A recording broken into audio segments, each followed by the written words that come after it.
प्रमुख मागणी आहे की शासनाने निवडणुकीच्या पहिले सर्व शेतकऱ्यांचा सातबारा हा कोरा करतो असं आश्वासन दिलं होतं. त्या आश्वासनावर ठाम राहून सगळ्या महाराष्ट्रातील सगळ्या शेतकऱ्यांचा सातबारा हा कोरा करावा, म्हणजेच कर्जमाफी करावी. आणि दुसरा मुद्दा, भारतातल्या प्रत्येक शेतकऱ्याच्या शेतीला कंपनीचा दर्जा मिळावा. कारण की शेतकऱ्याची शेती ही त्याची स्वतःची कंपनी आहे आणि काळी माती ही त्याची स्वतःची मशिनरी आहे. आणि शेतीमालापासून बनलेले फायनल मॅन्युफॅक्चर्ड प्रोडक्ट्स यामधले रॉ मटेरियलची कॉस्टिंग ज्या शेतकऱ्याचा कच्चा माल आहे म्हणजे रॉ मटेरियल आहे त्या शेतकऱ्याच्या अकाउंटला डायरेक्ट क्रेडिट करण्यात यावे, यासाठी आमचं आमरण उपोषण चालू आहे. कोणत्या पक्ष संघटनेच्या बॅनरखाली? मी साधारण एका शेतकरी आईवडिलांचा मुलगा आहे, एका शेतकऱ्याचा पुत्र आहे. आमच्या मागं कोणी नाही आहे, आमच्या मागं फक्त शेतकरी. आमचं गाव खडकी गोळेगाव, तालुका गंगापूर, जिल्हा छत्रपती संभाजीनगर. माझं नाव आकाश कुमार सुभाष राजे भोसले.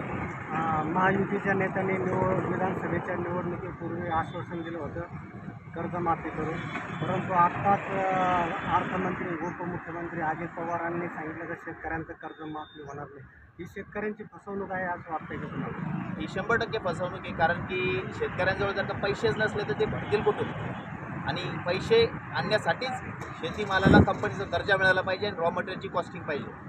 यासाठी पूर्ण भारतामध्ये यांना बदल घडवावेच लागेल. कारण की आता ती वेळ आलेली आहे, रोज कोणी आत्महत्या करत आहे. यासाठी सगळ्यांनी एकजूट करून कंपनीचा दर्जा शेतकऱ्याच्या शेतीला दिलाच पाहिजे, अशी आमची प्रमुख मागणी आहे. आज तुम्ही आंदोलन करता, याच्यापूर्वी तुम्ही काही राज्य शासनाला काही पत्रव्यवहार वगैरे केला की या मागणीसाठी? आम्ही 20 मार्च 2025ला शासनाला पत्र लिहिलं होतं की शेतीमालाला कंपनीचा दर्जा देण्यात यावा, पण काही उत्तर नाही आलं. त्यावेळेसच आम्ही सांगितलं होतं की 15 दिवसात निर्णय घ्या, पण आम्हाला काही उत्तर नाही आलं. त्यामुळं नाईलाजाने आज आम्हाला स्वतःचं आमरण उपोषण सुरू करायची वेळ आलेली. याच्यानंतर पुढचा पवित्र काय राहणार? शेतकऱ्यांचं कर्ज माफ झालंच पाहिजे आणि शेतीमालाला योग्य तो म्हणजे रॉ मटेरियलची कॉस्टिंग भेटलीच पाहिजे.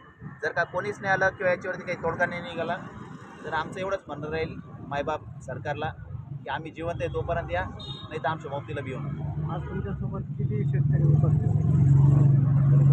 आमच्या बरोबर आहे उपोषण. मी एकटाच उपोषण करतोय, पण माझ्यासोबत माझी मायबाप शेतकरी जनता आहे.